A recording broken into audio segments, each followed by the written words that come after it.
Good evening, everyone. Are we ready to begin? Good evening, Mayor Lilly. Yes, sir. We are streaming on YouTube and Zoom is up.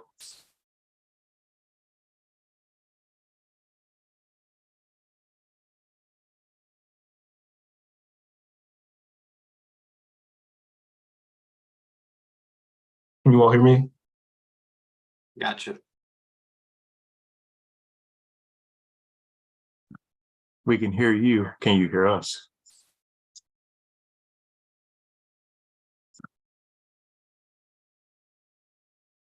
All right, there we go.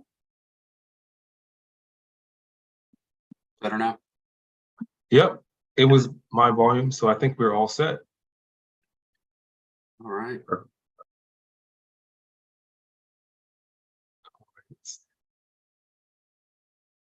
Well, good evening, everyone. My name is Mayor Troy Lilly, and this is the community Q&A session for our construction progress projects that are going to be taking place and beginning closures starting this weekend and progress on the projects beginning next week. These are related to projects happening at Arapahoe Drive, Modoc Lane, portions of Shawnee and Modoc, and Alden Way. Also, projects happening at Seneca and Sachem Drive as well. This forum is something that the town wanted to provide so that residents who are going to be affected by the projects can understand what the impacts will be to traffic, what kind of impacts there will be to roadway access, and also so we can hear questions and answer things that maybe we haven't thought of. We've prepared a number of items just to get basic information that we think will answer the majority of questions that residents may have. And after we go through some of the scheduled questions, we'll have a portion where we open up the forum for open questions, items that we haven't addressed. This evening, I am going to welcome Mr. John O'Connor, who works as a program manager on this project. He has intimate knowledge with the scope of the project and is working closely with the contractor and the subcontractors to help the project deliver efficiently with minimal impact on residents around town and to help it move on a expedited timeline as much as possible. So at this time, I'm going to turn it over to Mr. John O'Connor. Thank you, Mr. Mayor. As the mayor discussed, we'll be discussing 5 projects, and after a brief overview of the project and the impacts, the Town of Forest Heights team will take questions for 5 minutes on that particular project. Should we not get to your question during the 5-minute period, please save your question for the end of the presentation. We will do everything to address your questions and concerns at the end if they were not previously addressed. We will be taking questions through YouTube and Zoom. They need to be typed into the chat forms. And also additional project updates will be available on the Forest Heights website at forestheightsmd.gov. Our first project that we're going to be discussing is the Seneca Drive sinkhole project. The location of that project is Seneca Drive and Sachem Drive. The project actually began on August 14th and ended early. However, there's still some work that's going on at the community garden. That replacement for the sinkhole has been repaired. The impacts that happened to the community for that were Sachem and Seneca were closed from August 14th and had some soft closures between September 4th, and residents need to follow the detour signs. What we were doing there is roadwork repair, stormwater management repair, and we're fixing the passive use park installment and sidewalk retrofit. So that's going to be continuing on. Now, before we move further, I think I want to let everybody know what the difference is between a soft closure and a hard closure, because I think that's very important to know when you're looking at these projects. So a hard closure of a roadway is when we shut the roadway down to no vehicle traffic. So there's a larger barrier in place and you cannot get your vehicle up and down that particular roadway for an extended period of time. A soft closure accomplishes the same thing, but the roadway may be opened up periodically through the construction project as safety determines and the overall project team. So with Seneca Drive sinkhole project, which was on Seneca Drive and Sachem, I open it up for any particular questions related to that project.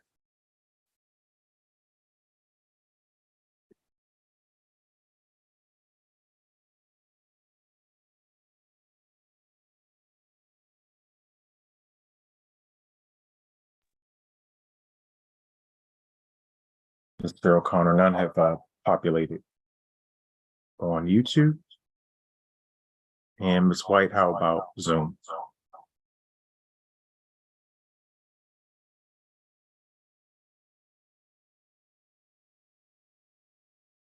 Greetings. There are no current questions that have been submitted on YouTube. All right. All right, so I'll move on to the next project then, which again is phase 2 of the Seneca Drive sinkhole project. There's a multi-phase portion of this project. This portion of the project is going to call for another road closure of Seneca Drive and Sachem. It's going to likely be an extended closure. However, it will be a soft closure. When construction equipment is not in the roadway, we will ensure to open that up. So with this project location is a part of the larger project, and it consists of all of Arapahoe Drive, starting at the entrance to Town Hall. And most residents are familiar with our large board that is sitting there that sent our message board. And that message board is where basically the roadway is going to be blocked off at. It includes portions of Modoc Lane from Arapahoe Drive to Alden, Shawnee Drive from Livingston Road to Modoc Lane, Alden Way, the 600 block of Pit Lane to Arapahoe Terrace, and 5902 Arapahoe Terrace to the dead end of Arapahoe Terrace. So the anticipated closures are to start September 9th, and this project could take up to 6 months to complete based on weather. A lot of factors play into this. Cold weather, snow, rain, those things will delay the project, but we anticipate that we're going to be on time. So what residents should expect on this one? You should expect street closures, limited street parking at project locations. You'll see signage and flyers that will inform you and the affected residents before the closures and restrictions begin. Our Department of Public Works was out today and they were posting signs at the various project locations for residents' information. This is going to include road repair, stormwater management repair, a passive use park that is going to be at the end of Arapahoe Drive, and sidewalk retrofit, which means we're going to be repairing the sidewalks in the area. When we start talking about no parking, there's going to be signs that the town are going to be placed out where residents will not be able to park their vehicles on a particular roadway. And to focus on one of the greatest roads that's going to be impacted is Arapahoe Drive.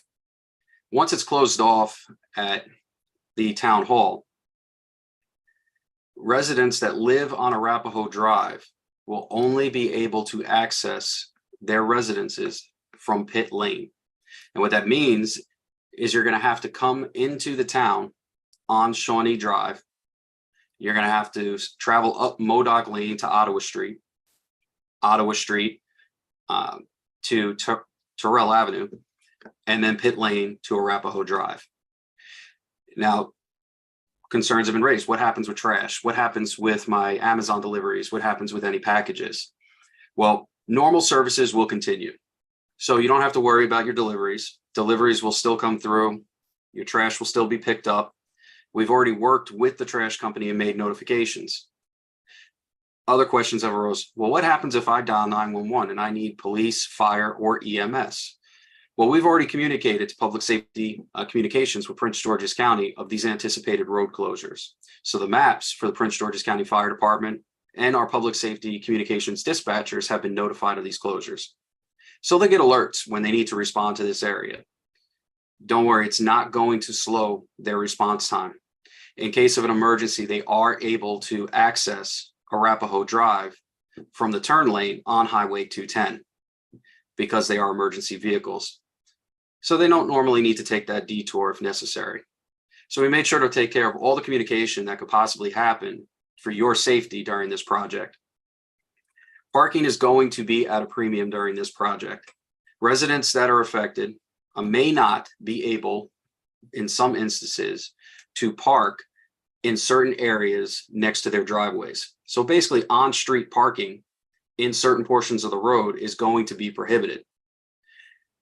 Signage is going to be posted. We're encouraging the residents to please follow this directive. Our police department will be out making sure that the cars are not parked on the roadway. I'm sure they will knock on your door and get you to move the car if possible, but it could delay construction and it could interfere with construction. And the last thing that we want to have to do is move a resident's vehicle or take custody of a resident's vehicle and move it to another location if it's blocking construction. So plan ahead, look at the roads that surround you and see what you can do to move your vehicles off Arapahoe Drive and park on adjacent roadways. And also know that there is public parking available in a very, very limited amount at Town Hall. So if you live closer down that way, you may be able to park a vehicle at Town Hall temporarily for instances where you live closer down that way.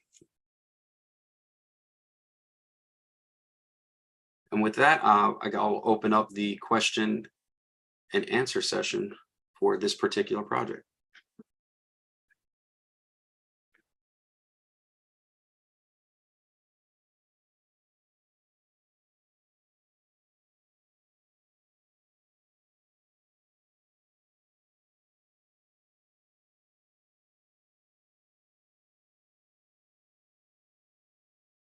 No questions have been presented on Zoom or YouTube. Well, I'm going to ask a question on behalf of folks that may not be on right now, since I know they'll be able to watch this later. So I want to ask about what probably is going to be the more important issue.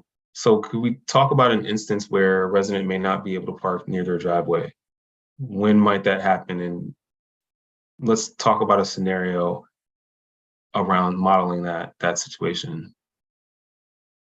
Sure. So we've been working with the project the project team from the designated contractor, Calvert Contracting, and we've come up with a strategic plan to try and limit those instances. So we're going to try and shut the roadway off in sections so residents aren't fully impacted. But starting September 9th, residents should expect that they may not be able to park on Arapahoe Drive. So we should have barriers up in the area of September 9th. And then from that point forward, as the project moves forward, residents would see the do not park on the street sign. So I would say a hard date, September 9th, and keep a lookout for the signage that we're going to be placing out there to know when you can and cannot park on that side of the road. And we will make sure we give more than enough notice so residents aren't shocked when they come home from work that they can't park there. Okay. At least 24 hours. Okay. And as an example, on Arapahoe, what is the expected time period that someone may not be able to, that they may need an alternate parking situation on the street if the project began on September 9th? What's the timeline they might be looking at? Based on the current plan, it could be 2 to 3 weeks based on the phased project plan. Okay, 2 to 3 weeks. In sections of the roadway. The original plan was going to keep no on-street parking for way too long. So we reworked that. Okay. Another question is, how will deliveries continue without interruption? What's the method that delivery drivers will take to get to access each person's house easily? So delivery drivers, we're having detour signs that are placed up. We've had a visual message board in place for an extended period that notifies all the delivery companies that are coming in. There's drivers that usually work the route, although they do have alternates. But with the detour signs, the drivers will know that they need to go down and access that portion of town through Shawnee. Okay. I will also add that Apple Maps and the GPS functions, when we closed the roadway down, I went on Sachem and Seneca and tested the feature. It updated within a few hours. So I anticipate that the Apple Maps and the other GPS features will normally automatically reroute due to construction for the drivers as well, just in case as a backup. Okay. Lastly, which portions of Arapahoe Drive are going to be worked on? Is it going to be the entirety of the roadway? Is it just going to be certain portions? So residents will know that. So the entirety of Arapahoe Drive is going to have some sort of construction being conducted on it. Whether it's the stormwater management for the curb and gutter, which has been marked up on the side of the road near Town Hall, or further up the roadway where the roadway needs to be remilled, repaved, and stormwater management. So we have 3 major sections. So you put the 3 major sections as at the end of Arapahoe Drive, at the beginning of Arapahoe Drive, and literally the middle of Arapahoe Drive are the 3 major project areas. And there'll be smaller projects that happen in between there to fix the roadways and curbs along the way.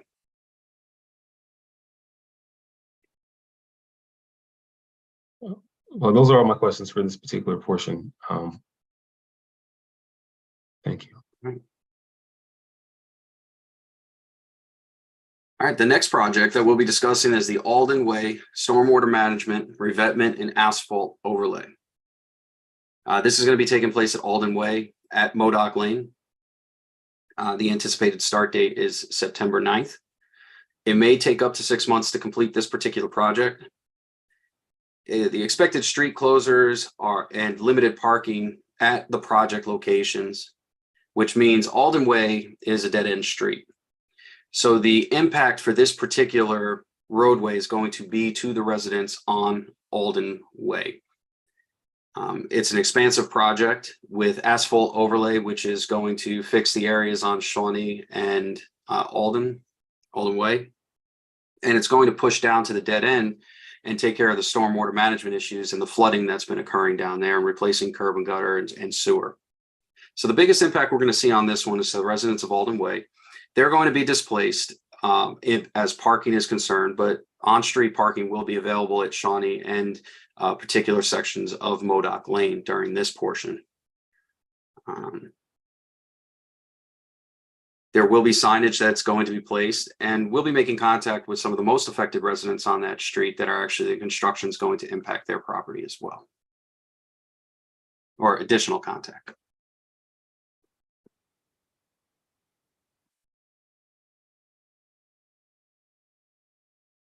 In this particular project, I'll open up for questions.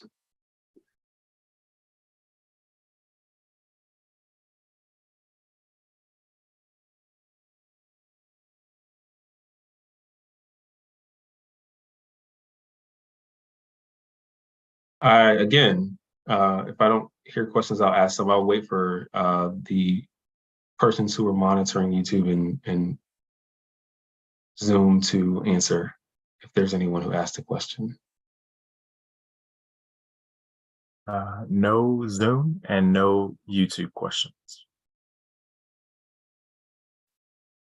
Okay, Mr. O'Connor, if you could explain a little bit more about what will be happening with this particular project. particularly the term revetment and some of the other features of this project? Oh, sure. So Alden Way has been plagued with stormwater management issues due to the topography of the town. Basically, Alden Way is placed at the bottom of a hill, a rather large hill if you travel up Shawnee. And during the wintertime and during storms, you'll see that the water flow comes down and it pushes into Alden Way and Shawnee Drive. And it's created a severe amount of erosion on the blacktop, the curbage, or the curb, and pushed back a lot of the safety barriers that are at the end of Alden Way. The curbs are folding in onto the roadway and or collapsed in certain areas and have needed replacement for a significant period of time. So by revetment is meaning revet and replace. So what we're doing is we're going to go in and we're going to remove the damaged areas of the curb on the side of the road. We're going to remove the asphalt and what it's called milling the road. So they're going to take equipment and they're going to remove the top 2 to 3 inches of asphalt and get a nice base layer that is there. But that's only done after the stormwater management is being conducted. So what's going to happen is there's going to be a larger drain basin and catch at the end of the roadway. So the water that is coming down will funnel into basically a French drain, and it'll push into the French drain and then put out to the stormwater management system that's actually running behind Alden Way. There's a resident that has a driveway that has been eroded in that area and is going to be relocated in order to facilitate the stormwater management process that needs to be in place there. And then after all that's said and done, we'll mill the roadway and re-blacktop the entire road with new asphalt. So it'll look like a brand new roadway after the construction is done in that area. That'll help channel a lot of the stormwater management, catch a lot of it, and help with the erosion in the area.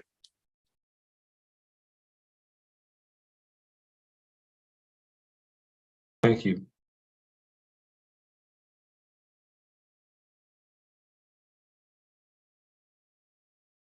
That's the only question I have for Alden Way. All right. I'll move on to Arapahoe Terrace, the Arapahoe Terrace Stormwater Management, Sidewalk, and Stair Retrofit Program and Passive Use Space. While a lot of these other projects that we have, you're going to see infrastructure improvements as far as the blacktop and the roadway, and it's going to be handling a lot of stormwater management. A lot of things that happen behind the scenes or under the roadway, where you'll see some new construction, but you won't see the full depth of the construction. The Arapahoe Terrace Stormwater Management Sidewalk Stair Retrofit Program is exciting because it's going to give a brand new look to the entire area. Right now, Arapahoe Terrace is not connected in any way to Arapahoe Drive, but by a mound of dirt. For many years, there's just been a walking path that has been normally eroded away from people utilizing it, walking from Arapahoe Terrace to Arapahoe Drive. We looked at the entire project, and there's the sidewalk that runs on Arapahoe Terrace is going to be extended. And there's actually going to be a set of stairs that runs from Arapahoe Terrace down to Arapahoe Drive. And at the end of Arapahoe Drive, where there's a dead end road and no use, but there has been illegal dumping in the past and some other activities that are not conducive to a safe environment, we're taking that and turning it into a well-lit passive use park area. So it's a road that's not being used. It's now going to have green space, trees, some benches connected by an amazing sidewalk that's going to come down and connect it and then push everything out to pit lane. So this is something that you're really going to see a huge impact in the area in this particular location. The other great thing about this one is it helps support our public safety with the safe sidewalks or safe streets to school, because now we'll have a connecting stairway where any students or any residents that are walking to any particular school they may want to go to, or if they're walking to the community gathering space, it helps provide a safe area. It also helps provide a stairway and a sidewalk for them to use. So for this one, The affected areas are going to be Arapahoe Drive, Pit Lane, and Arapahoe Terrace. Closures are originally to start on September 9th. However, they will be starting just a little bit later on this particular project due to the phased approach rather than closing it down. We're gonna close that one just a little bit later after some of the other equipment gets on site for the construction. We will have signage in place. There will be some parking restrictions on. Let me go ahead and make sure I got on Quaid Street and Arapahoe Terrace. And the reason we have those parking restrictions is because of the large equipment that's going to have to navigate the area, cement trucks, they're going to have to come in and be able to turn around. So we're going to try and limit the no parking on Quaid Street and Arapahoe Terrace to the times where the contractor knows that the cement trucks are coming. So it should truly limit the amount of no parking that we have to have there. So 24 hours prior to those trucks coming, we'll have those signs out there so residents know not to park in that particular area on Quaid Street and Arapahoe Terrace. Pit Lane will have some no parking as well that affects this, again, because of the cement trucks coming in and out. So again, this is a part of our overall road repair, stormwater management repair, because this is also going to channel the stormwaters that are coming from Arapahoe Terrace and flooding down Arapahoe Drive into the stormwater management system. So rather than it just flowing down the roadway and overflowing onto your property or into your basement and super saturating the soil, this is going to push it into the actual stormwater management system. All right. So any questions?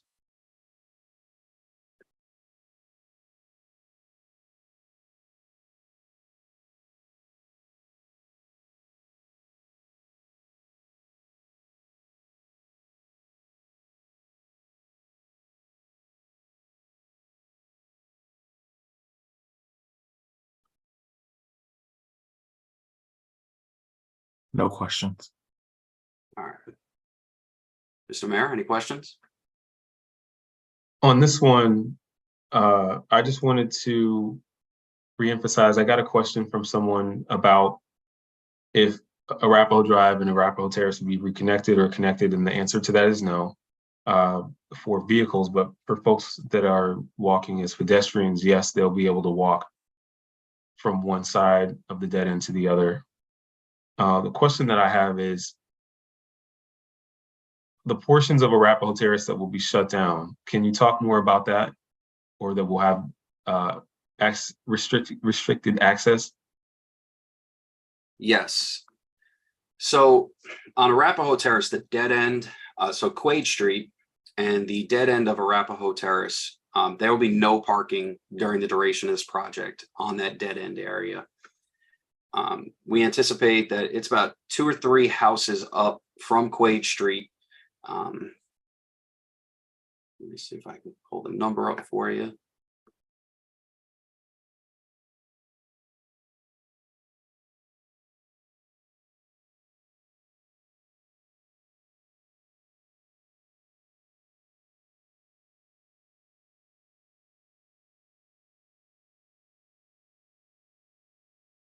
So 5902, or the 5900 block, those 3 houses that are directly basically on the corner of Quaid Street will have no on-street parking, but that will only be for the period in which we have cement trucks or larger vehicles coming in that need to navigate that tight area. And that won't be at least for 25 days because they still have to dig up and frame the entire area for cement. Okay.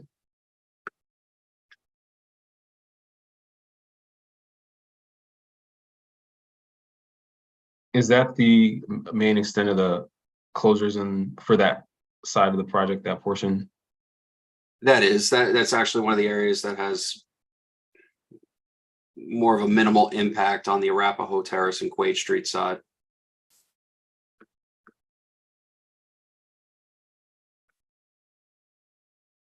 Okay, those are all the questions I have for this one. All right. So the last project on our list is 606 Modoc Lane, also known as Cope Field. It's a restoration project. This is a piece of property that the town does own. The police department was formerly located there. And after careful consideration and some public input on this, it was looked at that passive use would be the best path forward. Right now, the only construction that's going to happen there, which is currently underway, and we've been able to minimize any type of road closure due to the methods that we're using, is a sidewalk that runs from Modoc Lane down to Town Hall. It's not just a straight sidewalk. The sidewalk itself is actually running down and turns into a circle. It'll have some trees, benches put in place so people can sit and rest and enjoy the passive use area. We'll also be planting trees in that passive use area. Once this project is done, it's part of a greater vision to see the best need for or want from the community related to that area. And I don't want to get too far off the beaten path on that one. We'll get this project done, and then we'll look at what the best use is for the future from there. But this is a great project because now we're connecting a portion of the town that has not actually been connected to Town Hall by a sidewalk. So rather than having to go down Arapahoe Drive, you can access it from Modoc Lane. If people would like to attend and they park on the street, they're easily walk down right to Town Hall and participate in any of the functions that the town has at 5508 Arapahoe Drive. Modoc Lane, though, will play a critical role in a lot of the commercial vehicle traffic and the construction traffic that is going to be coming through the town, because the contractors will be accessing Arapahoe Drive from Modoc Lane since it's closed at Arapahoe Drive. This will be a soft closure, which means that it'll open and close at times in which the contracting is going on, but they will not be able to, citizens won't just be able to readily drive through that particular area. All right. Work has already begun at this location. So we are ahead of schedule, and I do believe that this one will be finished in 40 days from now. So we are way ahead of schedule on this project, and I'm very pleased with the results that we're getting so far. So it should minimize the impact, and then we'll be able to open up Modoc Lane for more vehicular traffic. And with that, I'll take any questions on this particular project.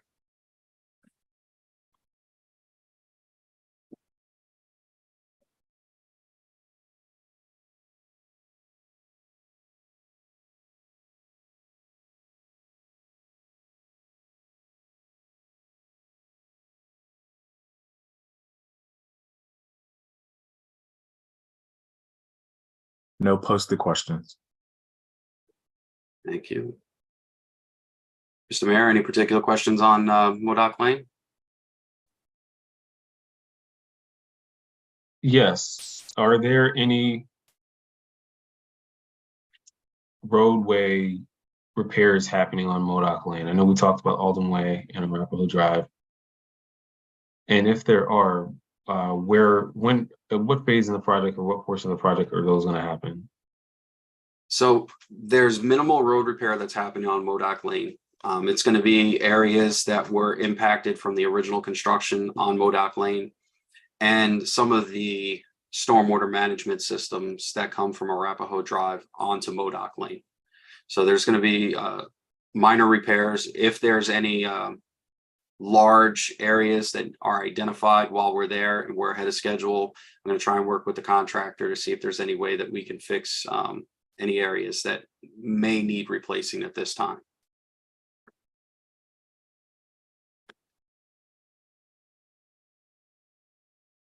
And I think I failed to mention, there will be some no parking on Modoc Lane when they're bringing the cement trucks in. So that will again be posted, so residents are aware that they can't park on Modoc Lane in particular areas. they'll likely, vehicles will likely have to be displaced on some of the side roads.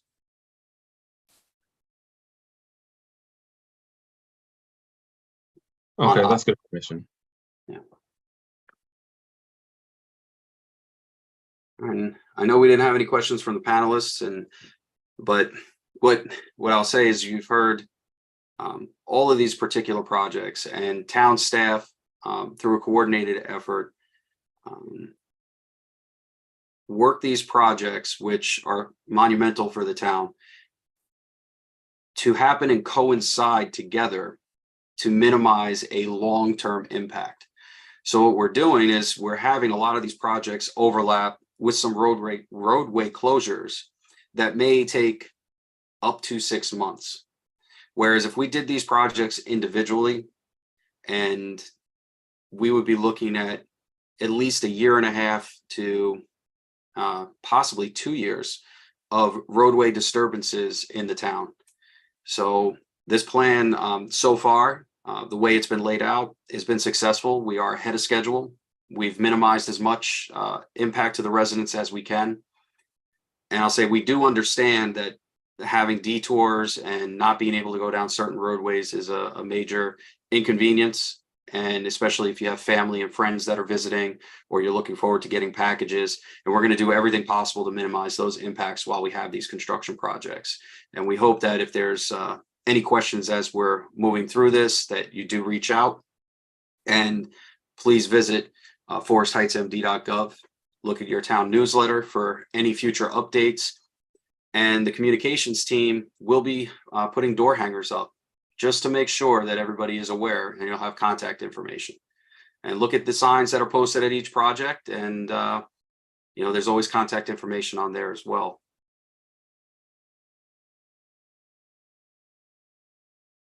Thank you, Mr. O'Connor. And I think we have talked about the impact of these projects, the good and the parts that we are going to have to work through. But overall, these projects are a response to issues we've seen on roadways in the town for many years. It is not going to fix all of them, but it's going to be a very strong beginning. And as part of my 5-point plan as mayor, infrastructure repairs and upgrades is #1 on my list. And so I wanted our team and our staff to quickly get projects underway that we had surveyed and assessed and determined could take place quickly. So I want residents to know that we are going to be communicating as much as we can with you to prepare you for the impacts that will come. We'll be listening. And that means throughout this project timeline, you can give us feedback and reach out to the staff and to myself to let us know how we can do better. We know that this process will not be a perfect one and will be full of times when there's inconveniences and disturbances, but this is for the greater good of the community. And we believe that we've come up with a plan that will help to expedite the project so that we can return the streets to normal access as soon as possible, while allowing for time to do the upgrades that we believe is necessary for our community, that our community deserves, and that will make our community more resilient against weather impacts and allow us to have a better quality of life. So with that, I am going to close this Q&A session, but I want you to know as residents that this is something that we're going to do as other projects happen in the town. We want to engage with you to provide information that we think will help to minimize the impact of the project, and also to explain the benefits of what we hope to deliver to residents as value out of these projects. We want to hear from you continually. So please visit us on the website. Please reach out to us via email and phone. We're looking to hear from you, and it is our pleasure to serve you. And it is my mission to move Forest Heights forward. And as I promised in my 5-point plan, we're going to begin with infrastructure. With that, we will end the Q&A today. Thank you for those who joined and those who are watching at your own convenience. We hope that we've answered questions that give you more information about how this project will bring good to our community and ultimately value to our community. Thank you and have a good evening.